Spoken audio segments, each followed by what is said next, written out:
Shalom saudara-saudara yang kekasih, bersama dengan saya Pendeta Ram Kenny.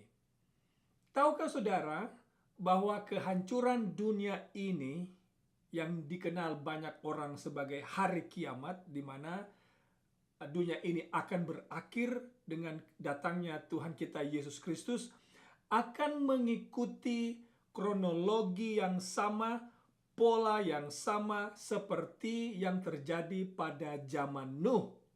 Dan Alkitab menyatakannya dengan sangat jelas. Mari kita baca Matius pasal 24 ayat 37 sampai 39.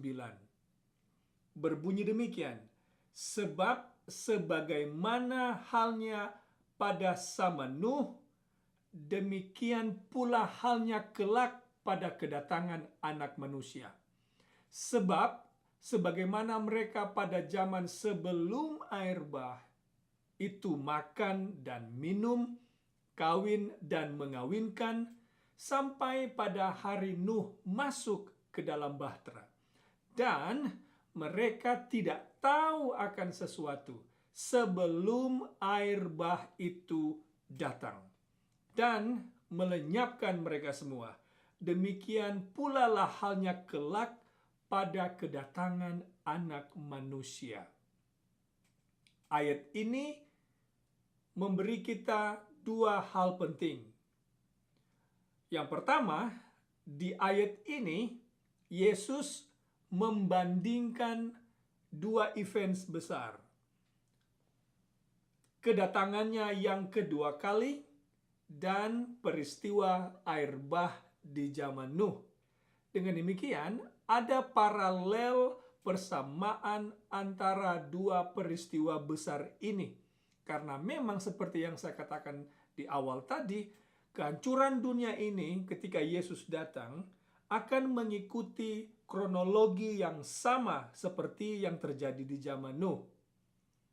Poin yang kedua yaitu ada 4 urutan waktu di ayat ini. Urutan waktu yang berurut tentunya. Yang pertama adalah waktu sebelum air bah. Yang kedua, hari ketika Nuh masuk ke dalam bahtera. Jadi setelah dia selesai berkhotbah, ini pra air bah atau sebelum air bah. Yang kemudian adalah Nuh masuk ke dalam bahtera. Yang ketiga adalah masa antara Nuh berada dalam bahtera atau ketika dia masuk dalam bahtera sampai air bah datang. Karena Alkitab menyatakan Nuh menunggu 7 hari sebelum air hujan atau air bah itu pada akhirnya datang dan menghancurkan dunia. Itu tahapan waktu yang ketiga. Yang terakhir yang keempat adalah ketika hujan mulai turun dan air bah datang menghancurkan dunia. Itu adalah tahapan waktu yang keempat. Nah, kita akan lihat dan pelajari 4 tahapan waktu ini satu demi satu. Sekali lagi saya ingatkan, apa yang terjadi di zaman Nuh akan terulang kembali di akhir zaman menjelang Yesus datang. Kehancuran dunia ini akan mengikuti pola yang sama seperti yang ada di zaman Nuh. Nah, mari kita mulai. Yang pertama, tahapan waktu pertama adalah masa sebelum air bah datang. Kita tahu dalam Kejadian pasal 6, Allah memberikan waktu kepada manusia sebelum air bah selama 120 tahun. Kejadian 6 ayat 3, berfirmanlah Tuhan, Rohku tidak akan selama-lamanya tinggal di dalam manusia, karena manusia itu adalah daging, tetapi umurnya akan 120 tahun saja. Perhatikan bahwa Roh Allah bekerja bersama-sama dengan Nuh mengingatkan manusia yang jahat waktu itu akan penghakiman Allah yang akan datang melalui datangnya air bah. Jadi Roh Kudus bekerja, kemudian mengilhami Nuh. Jadi Nuh didampingi oleh Roh Kudus, di-inspired oleh Roh Kudus, diilhami oleh Roh Kudus dalam menyampaikan pekabaran ini kepada dunia yang jahat waktu itu selama 120 tahun. Nah, saudara yang kekasih, menarik untuk kita lihat tentang pekabaran Nuh di sini. Mengapa menarik? Oleh sebab pekabaran Nuh ini pekabaran yang tidak populer. Mari saya jelaskan. Kita tahu dalam kisah penciptaan, dalam hari kedua, Allah memisahkan air yang ada di atas bumi dan air yang di bawah bumi. Yang basah dinamakan laut atau air, yang kering dinamakan darat. Jadi, ketika air bah itu datang dalam menghancurkan dunia ini, Allah tidak perlu menciptakan air lagi karena air sudah ada di sana. Sudah ada. Yang Allah lakukan hanyalah menurunkan air yang ada di atas bumi ke bawah dan menaikkan air yang ada di bawah bumi ke atas, lalu menunggang-balikkan, menghancurkan bumi yang jahat waktu itu. Hal yang penting lain yang perlu kita ingat adalah di zaman Nuh, paling tidak sampai kepada zaman Nuh, bumi maksud saya diairi oleh embun, dibasahi oleh embun. Tidak pernah ada catatan air turun dari atas langit. Jadi ketika Nuh berkhotbah kepada orang-orang ketika itu bahwa akan ada air turun dari atas ke bawah dan menghancurkan dunia, semua orang tidak percaya. Atau bisa saya katakan, mayoritas orang ketika itu tidak percaya.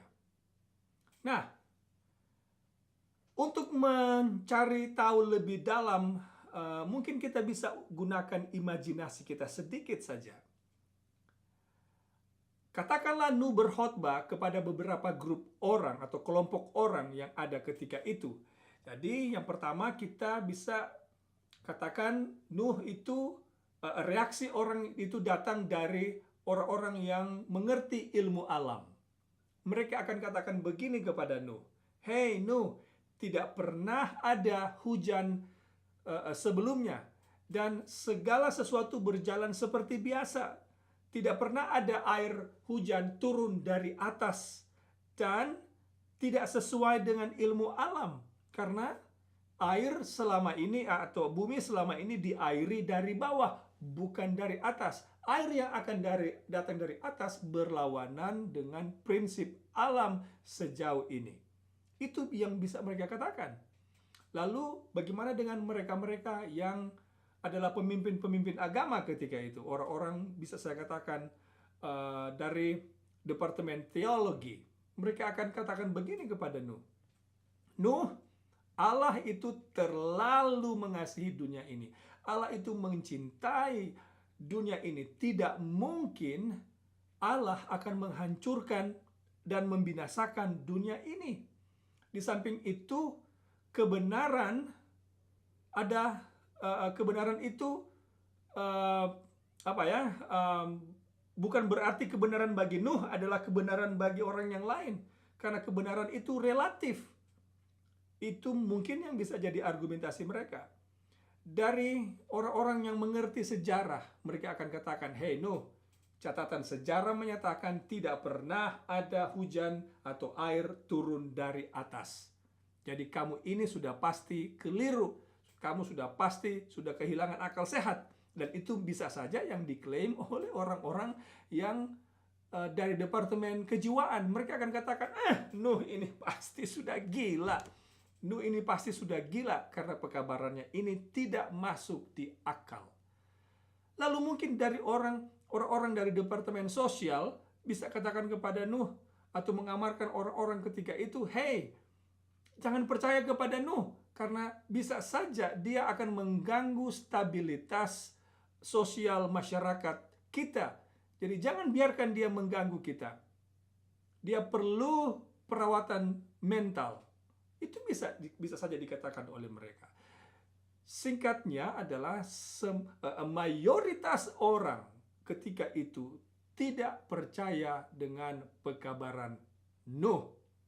Semua orang yakin bahwa tidak mungkin akan datang air bah. Tidak mungkin air akan turun dari atas dan menghancurkan dunia. Tetapi Nuh di bawah kuasa Roh Kudus terus berkhotbah bahwa Allah akan binasakan dunia ini dengan air.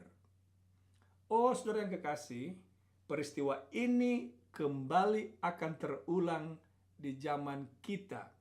Di zaman kita ini, pekabaran sementara diberitakan. Umat yang Allah pilih menjadi agen menyampaikan kabar amaran kepada dunia, sementara berkhotbah, sementara menyampaikan pekabaran kepada dunia. Dan seperti yang saudara lihat di zaman Nuh, mayoritas orang di dunia ini menolak kebenaran Allah. Mereka menolak menghormati Allah. Mereka menolak percaya bahwa dunia ini akan dibinasakan. Nah, saudara yang kekasih, tetapi tidak akan menghentikan umat pilihan di akhir zaman untuk terus berkhotbah. Mereka akan mengkhotbahkan pekabaran yang sama seperti yang Nuh sampaikan, yang itu dicatat dalam Wahyu pasal 14 ayat 6 sampai 9 yang dikenal dengan pekabaran 3 malaikat. Ini adalah pekabaran terakhir yang Allah miliki untuk dunia. Melalui agen umat Tuhan disampaikan kepada dunia, namun sayangnya mayoritas orang di dunia ini menolak pekabaran ini. Tapi sekali lagi, tidak akan menghentikan umat Tuhan untuk terus berkhotbah atau menyampaikan pekabaran. Itu tahapan waktu yang pertama. Sekarang tahapan waktu yang kedua. Nuh masuk ke dalam bahtera. Jadi ketika dia selesai berkhotbah, selesai mengamarkan, pekerjaannya selesai, bahtera selesai dibangun, sekarang Tuhan perintahkan dia untuk masuk dan pintu ditutup dari belakang Nuh. Di mana ayatnya? Kejadian pasal 7 ayat 16. Dan yang masuk itu adalah jantan dan betina dari segala yang hidup seperti yang diperintahkan Allah kepada Nuh. Dengarkan ini. Lalu Tuhan menutup pintu bahtera itu dari atau di belakang Nuh. Tidak ada orang lain, tidak ada satupun manusia yang sanggup membuka kembali pintu ini setelah ini ditutup. Saat pintu ditutup, manusia di zaman Nuh langsung terbagi atas dua kelompok. Mereka yang selamat berada di dalam bahtera, mereka yang tidak selamat berada di luar bahtera. Meski yang tidak selamat ini yang berada di luar bahtera, mereka tidak tahu, tidak menyadari, tidak mengerti bahwa nasib mereka telah ditentukan ketika pintu ditutup. Nasib mereka telah ditentukan untuk binasa. Jadi mereka yang binasa di luar, yang selamat berada di dalam bahtera. Ini juga akan terjadi di akhir zaman.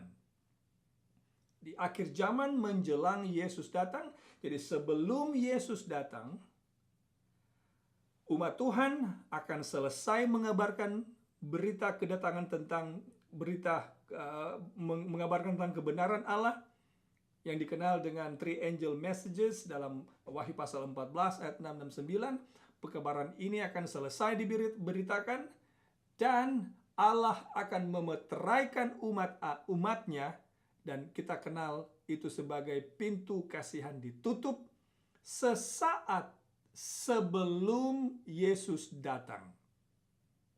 Ketika pintu kasihan ini ditutup dan tidak ada yang tahu.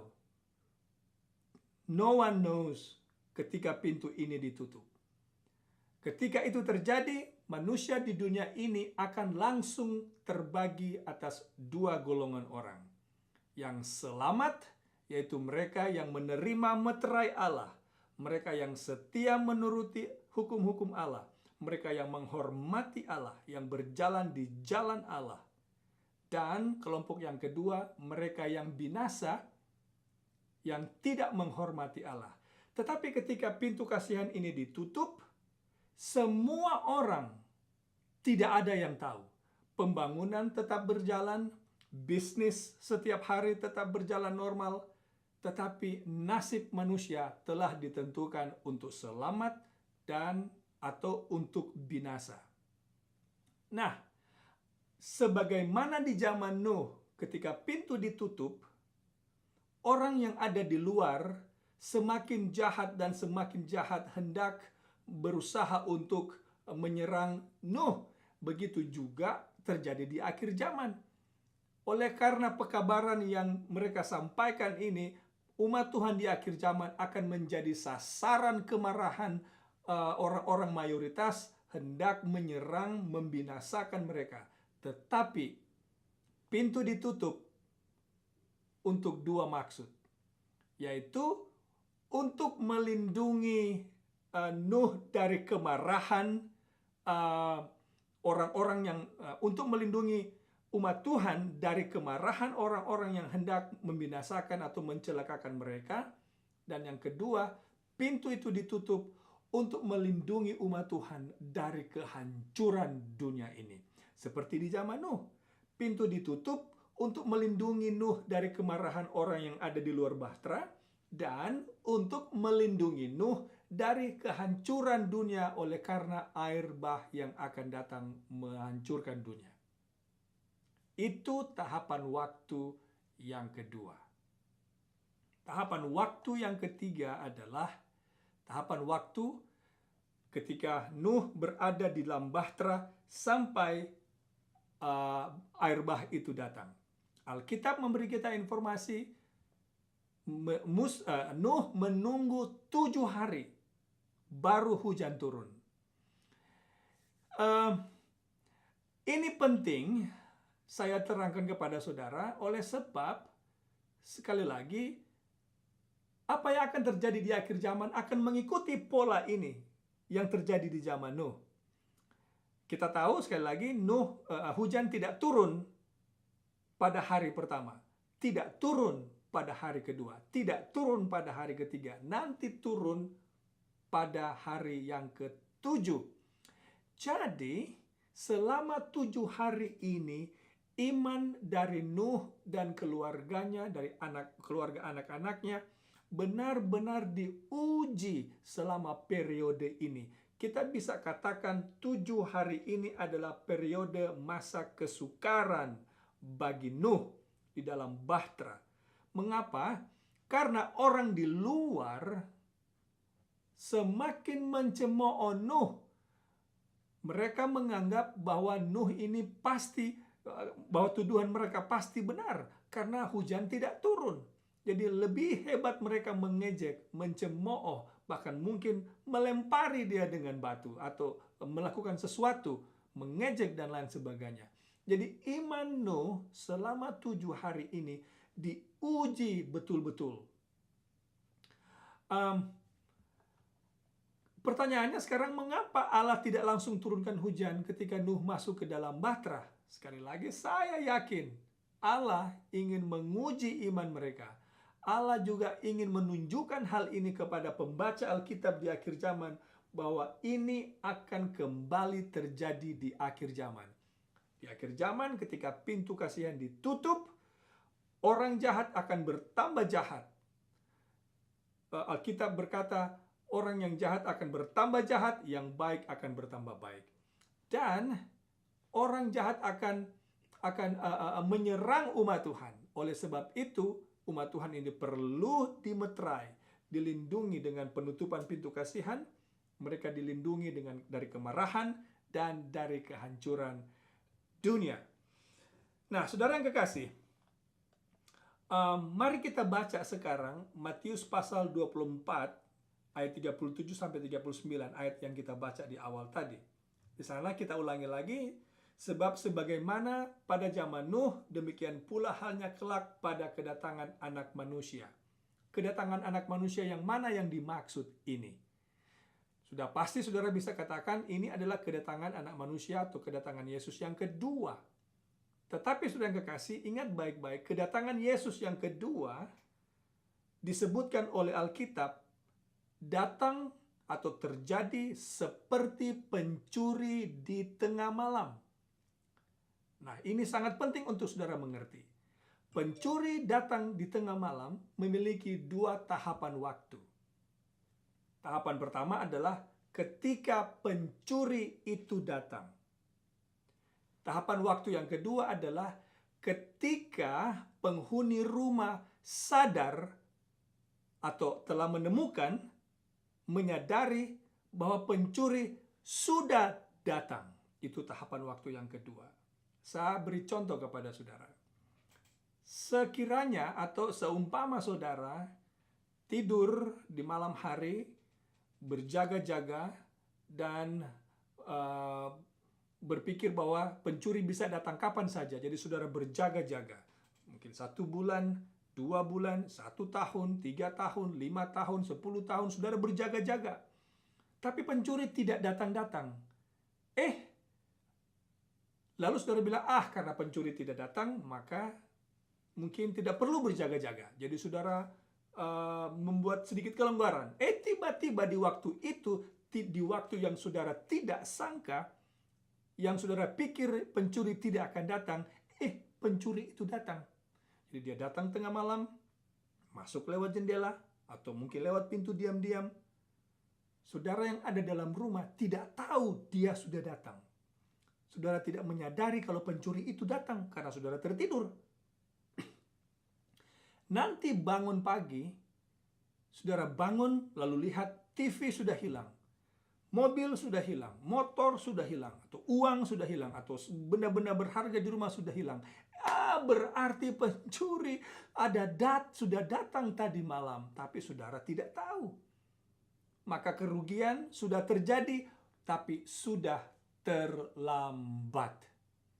Saudara yang kekasih, Alkitab berkata, kedatangan Yesus seperti seorang pencuri, karena memiliki dua tahapan. Yang akan membuat orang kaget bukanlah kedatangan Yesus yang kedua kali, tetapi penutupan pintu kasihan, di mana semua orang tidak akan pernah menyadari kapan itu terjadi. Itulah sebabnya Alkitab berkata, berjaga-jagalah setiap saat, karena kamu tidak tahu kapan waktunya tiba. Nah, itu periode waktu yang ketiga. Sekarang periode waktu yang keempat, yaitu datangnya Tuhan atau datangnya air bah di zaman Nuh, lalu menghancurkan mereka. Jadi ketika hujan mulai turun, orang-orang di zaman Nuh mulai panik. Mereka mulai ketakutan dan tahu bahwa apa yang Nuh katakan adalah benar. Tetapi saudara kekasih, semuanya sudah terlambat. Akhirnya hujan bertambah hebat, air semakin lama semakin naik, dan membinasakan seluruh penduduk dunia waktu itu. Karena mereka tidak menerima pekabaran Nuh. Kapan mereka tahu mereka binasa? Kapan mereka tahu? Nanti turun hujan baru mereka tahu bahwa mereka akan binasa. Tapi nasib mereka untuk binasa telah ditentukan beberapa waktu sebelum hujan turun. Dalam hal ini 7 hari sebelum hujan turun. Saya yakin di akhir zaman juga 7 hari Nuh berada dalam bahtera adalah gambaran 7 periode 7 kutub, di mana umat Tuhan akan melewati apa yang disebut sebagai masa kepicikan Yakub. Masa kesusahan Yakub. Umat Tuhan akan diuji dalam periode 7 kutub ini. Tetapi mereka akan selamat karena mereka telah dimeteraikan oleh Allah. Tahukah saudara bahwa pintu kasihan selalu ditutup sebelum kehancuran itu tiba? Di kitab Kejadian, di cerita tentang Sodom dan Gomora, Allah menarik Lot masuk ke dalam rumah, lalu pintu ditutup. Barulah kehancuran Sodom dan Gomora terjadi. Di kitab Yeskiel saudara akan dapatkan pintu kasihan itu ditutup kepada Israel, lalu Yerusalem itu dihancurkan oleh Raja Nebukadnezar. Demikian juga Pintu kasihan ditutup kepada orang Yahudi tahun 34, lalu tahun 70 Yerusalem dihancurkan oleh orang-orang Roma. Pintu kasihan ditutup kepada orang Yahudi secara bangsa mereka ditolak, lalu kehancuran itu datang selanjutnya. Kitab Wahyu juga menunjukkan bahwa di akhir zaman juga setelah pekabaran selesai diberitakan, pintu kasihan akan ditutup, baru dunia ini akan dihancurkan dan Yesus datang pada kali yang kedua. Nah, saudara yang kekasih, sangat penting bagi kita untuk bersedia. Nah, sekarang pertanyaan penting bagi kita adalah, haruskah kedatangan Yesus seperti pencuri ini mengagetkan kita? Seharusnya tidak. Apa yang harus kita lakukan supaya ini tidak mengagetkan kita? Nah, saudara yang kekasih, saya ingatkan saudara akan cerita kisah nyata yang terjadi pada bulan November tanggal 13 tahun 1985. Ini terjadi di negara Kolombia ketika gunung berapi Nevado del Ruiz meletus dan mengubur hidup-hidup 22.000 orang yang mati terkubur. Mereka ini tidak harus mati, karena berdasarkan artikel yang saudara bisa akses online, judulnya adalah Unannounced Disaster, bencana yang tak diduga-duga. Saudara, berdasarkan artikel ini, mereka tidak perlu binasa sebenarnya, karena tanda-tanda akan meletusnya gunung ini sudah sangat nyata sebelumnya. Berdasarkan artikel ini, 11 bulan sebelum bencana, gunung ini sudah mulai mengeluarkan asap. Dan es yang ada di atas gunung mulai mencair karena panas gunung ini sudah mulai naik. Kemudian temperatur di sekitar dekat gunung, yang di sungai-sungai di sekitar gunung juga naik dan mengeluarkan asap. Ada awan panas dan awan debu mulai terjadi. Lalu 11 September, ini artinya 1 bulan sebelum bencana terjadi, mulai terjadi gempa di sekitar daerah ini.